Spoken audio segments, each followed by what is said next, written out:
Good news network के सत्यपथ कार्यक्रम के अंतर्गत हमारे श्रोताओं को नमस्ते, आदाब और हेलो। आज हम आपके लिए जो कार्यक्रम लेकर आए हैं वो प्रत्येक सफल व्यक्ति के लिए एक महत्वपूर्ण कार्यक्रम है। सही सोचा आपने। हम जो आज कार्यक्रम प्रस्तुत करने जा रहे हैं वह जीवन की प्राथमिकताओं से संबंधित है। आप जीवन की प्राथमिकताओं का निर्धारण कैसे करें और उस पर अपने जीवन का अमल किस तरह से करें, इसके संबंध में एक समीक्षा करेंगे हमारे अतिथि वक्ता डॉक्टर अजय लाल। आज यदि मैं आपसे प्रश्न करूं कि आपके जीवन का उद्देश्य क्या है, तो आपका जवाब क्या होगा? आप किस लिए जी रहे हैं? आप किस लिए परिश्रम कर रहे हैं? क्या है आपके जीवन की मंजिल? कहां आप पहुंचना चाहते हैं? इसी संदर्भ में आज कुछ देर हम बातचीत करेंगे। सुलेमान संसार के इतिहास में बहुत प्रभावशाली और प्रमुख बादशाह हुआ है। संसार की बहुत सी पुस्तकों में, ऐतिहासिक पुस्तकों में, धार्मिक पुस्तकों में सुलेमान की चर्चा की गई है। बाइबल में एक ऐसी पुस्तक है जो सुलेमान बादशाह ने स्वयं लिखी है, और सुलेमान बादशाह ने यह पुस्तक अपने जीवन के लगभग अंतिम समय में लिखी है। सुलेमान ने भरपूरी का जीवन जिया था। सुलेमान के पास वो सब कुछ था जिसकी कि कोई व्यक्ति कल्पना कर सकता है, चाह कर सकता है। हर प्रकार की सांसारिकता से सुलेमान परिपूर्ण था, और उसके पास सारी भौतिक वस्तुएं उपलब्ध थीं जो मनुष्य चाहता है, जिनके लिए मनुष्य दौड़ता है, जिनको पाने का प्रयास मनुष्य करता है, जिसके लिए मनुष्य अपना सारा जीवन लगा देता है। परंतु जीवन के अंतिम समय में इन सारे अनुभवों से गुजरने के बाद सुलेमान ने यह बात बताई है कि जीवन की सबसे अहम बात, जीवन की सबसे प्रमुख बात क्या है। और इस बात को बताने के पहले सुलेमान बताता है अपने जीवन के अनुभवों को, और 4 प्रमुख बातें सुलेमान इस पुस्तक में कहता है। इस पुस्तक का नाम सभोपदेशक की पुस्तक है, जो कि बाइबल के प्रथम खंड पुराने नियम में पाई जाती है। सुलेमान के जीवन में यदि हम देखें तो सबसे पहले हम पाते हैं कि सुलेमान के पास भोग विलास के सारे साधन थे। जो व्यक्ति शारीरिक सुख प्राप्त करने के लिए चाहता है, सुलेमान के पास वो सारी वस्तुएं थीं। बाइबल की पुस्तकों में, राजाओं के वृत्तांत में भी इन बातों का वर्णन है, और उसके साथ साथ सभोपदेशक की पुस्तक में भी इन बातों का वर्णन है। सांसारिक सुख के लिए, भोग विलास के लिए सुलेमान के पास सब कुछ था। सब बातों का प्रयोग उसने किया था। पहला राजा उसका 5वां अध्याय और उसकी 13वीं से 18वीं आयत में हमको पता चलता है कि उसके पास 700 पत्नियां थीं और रखेलियां थीं। 700 पत्नियों के अलावा उसकी 300 रखेलियां थीं। उसके पास गाने बजाने वाले थे। उसके पास 70,000 मजदूर थे जो कि बोझा ढोने का काम किया करते थे, और 80,000 मजदूर थे जो वृक्ष काटने का काम करते थे। 1.5 लाख मजदूर उसके साथ काम करते थे। सब प्रकार की सुख सुविधाएं, भोग विलास के साधन जिनकी की मनुष्य कल्पना कर सकता है, सुलेमान के पास थी। परंतु सुलेमान अपने जीवन के अंत में पीछे मुड़कर के देखता है और अपने जीवन के अनुभव को वो लिखता है। सभोपदेशक की पुस्तक उसके 2 अध्याय के पहले पद में वो लिखता है, मैंने अपने मन से कहा, चल मैं तुझको आनंद के द्वारा जांचूंगा, इसलिए आनंदित और मगन हो, परंतु देखो यह भी व्यर्थ है। वो कहता है कि सुख प्राप्त कर लेना, शारीरिक सुख प्राप्त कर लेना, भोग विलास प्राप्त कर लेना, यह सब कुछ व्यर्थ है। सामने से तो यह सब बहुत अच्छा दिखाई देता है, परंतु वास्तव में इससे जीवन में और खालीपन आता है। दूसरी बात, यदि सुलेमान के जीवन में हम देखें तो हम पाते हैं कि उसने बहुत महत्वपूर्ण कार्य किए थे। कभी कभी हम अपने जीवन में सोचते हैं कि यदि हमने जीवन में इस कार्य को कर लिया तो हमारा जीवन सफल हो जाएगा, और हम कार्यों की तरफ अपने जीवन को केंद्रित करते हैं, बड़े बड़े कार्य करना चाहते हैं। सोचते हैं अगर हमने ये बिल्डिंग बना ली तो ताजमहल के समान हम भी, शाहजहां के समान हम सोचेंगे कि हमने अपनी जिंदगी का एक बड़ा सपना पूरा कर लिया। हम पाते हैं कि सुलेमान के पास 3,300 सुपरवाइजर्स थे, 3,000 मजदूर थे, 30,000 मजदूर थे। उसने बहुत से बाग लगवाए, उसने कुंड खुदवाए, उसने भव्य इमारतें बनवाई। निरंतर कंस्ट्रक्शन का काम, इमारतों के बनवाने का काम चलता रहता था। उसने बहुत महान काम किए, बहुत तेजी से काम किए, बहुत अधिक कार्य किए, और उसके पास इतने सारे लोग थे। 1.5 लाख मजदूर थे, 3300 सुपरवाइजर्स थे, 30,000 मजदूर थे जो बाग लगाते थे और कुंड खोदते थे। और अपने जीवन के अंत में मुड़ करके सुलेमान अपने सारे कार्यों की तरफ देखता है, और सभोपदेशक की पुस्तक उसका 2 अध्याय और उसकी 11वीं आयत में कहता है, तब मैंने फिर से अपने हाथों के सब कामों को और अपने परिश्रम को देखा, तो क्या देखा कि सब कुछ व्यर्थ है और वायु को पकड़ना है और संसार में कोई लाभ नहीं। सुलेमान कहता है, इस अवस्था में, मृत्यु की निकटता में, जब मैंने पीछे मुड़ करके अपने कार्यों को देखा तो यह भी बेकार है, यह भी व्यर्थ है। यह भी ऐसा है जैसे हवा को पकड़ना, जहां प्रयास तो है पर हाथ कुछ आता नहीं। और तब तीसरी बात हम पाते हैं कि सुलेमान बहुत धनवान था। दुनिया में उस समय में उसके समान कोई धनवान व्यक्ति नहीं था।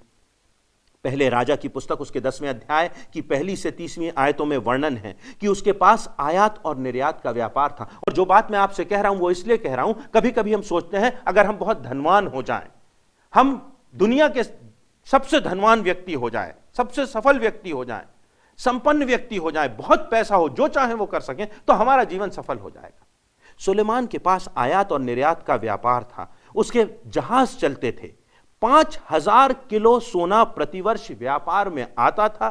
उसके घर में सारे बर्तन सोने के थे। चांदी के बर्तन रखना वो अपना अपमान समझता था।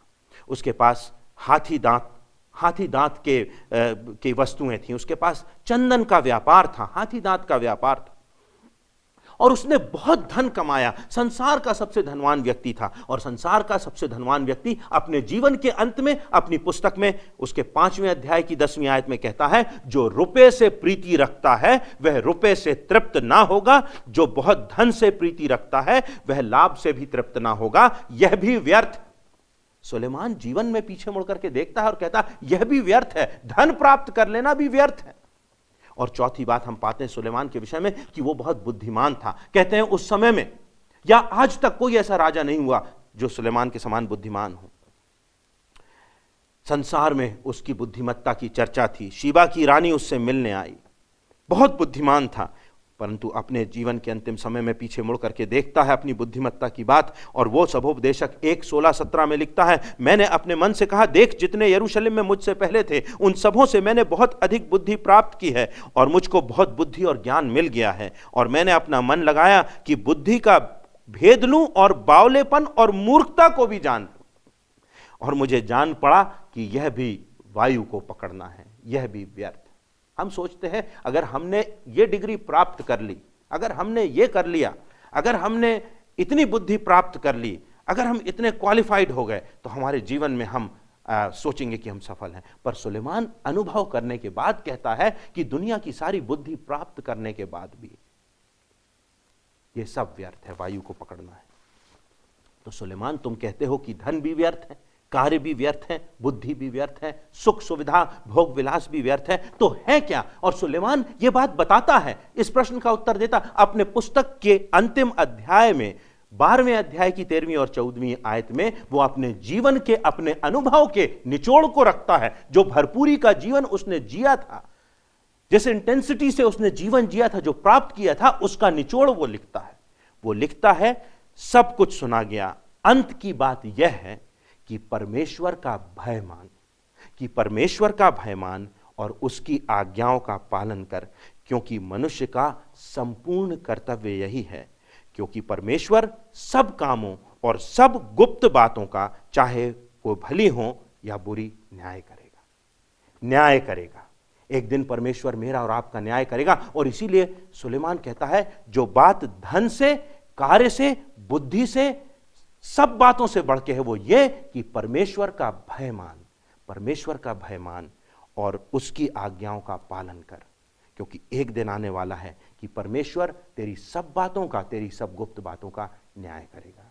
मेरे प्रियो, कितनी बार हम अपने जीवन को बर्बाद कर देते हैं इस दौड़ में, धन प्राप्ति की दौड़ में, बड़े बड़े कार्यों को करने की दौड़ में, क्वालिफाइड होने की दौड़ में, बुद्धि प्राप्त करने की दौड़ में। पर वास्तव में जीवन में जो बच रहता है, आप कभी किसी की अंतिम क्रिया में गए हैं? आप सोचिए अंत में क्या बच रहता है। केवल हमारा परमेश्वर के साथ संबंध। और ये संबंध कब बनेगा? जब हम अपने जीवन में परमेश्वर का भय मानेंगे और उसकी आज्ञाओं पर चलेंगे। तो इस संसार से पार होकर हमको सब कुछ मिलेगा, उससे बढ़कर मिलेगा। जो बात हमने अपने स्वप्न में, अपने चिंतन में, हमारे मन में भी नहीं आई, परमेश्वर ने ऐसी ऐसी वस्तुएं मेरे और आपके लिए रखी हैं। यदि हम प्रभु यीशु मसीह के पीछे चलेंगे, उसकी आज्ञाओं को मानेंगे और परमेश्वर के भय में अपने जीवन में आगे बढ़ेंगे, ये बात सबसे बढ़कर के होगी और आप अपने जीवन में सफल होंगे, आप अपने जीवन में विजयी होंगे और आप इस संसार की दौड़ में आगे निकल जाएंगे। इस संसार से पार होकर आपको अनंत जीवन मिलेगा।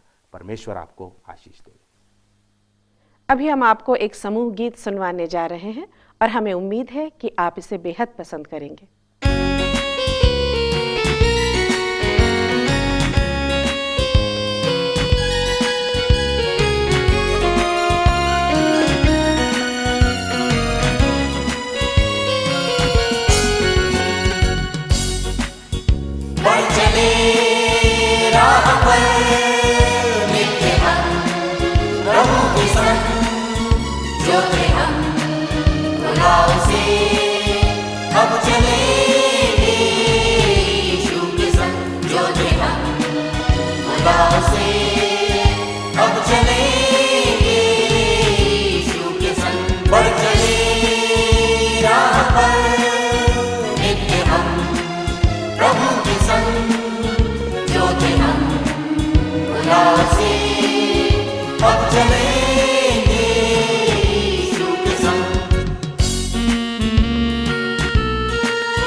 हमारी जिंदगी का क्या है, बातों में जहाँ की क्या रखा है।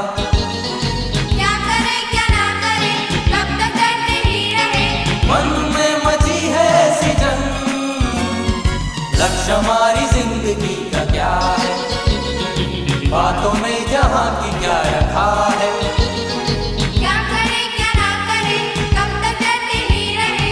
मन में मची है ऐसी जंग, बढ़ चले राह पर नित्य हम प्रभु के संग, जो थे हम खुदा से अब चलेंगे यीशु के संग, जो थे हम खुदा से अब चलेंगे यीशु के संग।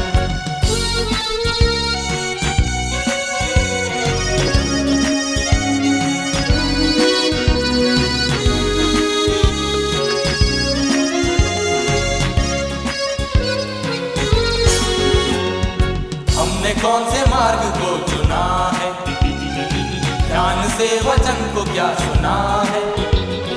सुनने को तत्पर रहे, कर्ण हमारे हर हमेशा। तेरी वाणी की तरंग, हमने कौन से मार्ग को चुना है, ध्यान से वचन को क्या सुना है। सुनने को तत्पर रहे, कर्ण हमारे हर हमेशा। तेरी वाणी की तरंग, बढ़ चले राह पर नित्य हम प्रभु के संग, जो थे हम खुदा से अब चलेंगे यीशु के संग, जो थे हम खुदा से अब चलेंगे यीशु के संग। बढ़ चले राह पर नित्य हम प्रभु के संग, जो थे हम खुदा से अब चलेंगे यीशु के संग, जो थे हम खुदा से अब चलेंगे यीशु के संग। हो सकता है आप 5 वर्ष के हों, 50 वर्ष के हों या 80 वर्ष के हों।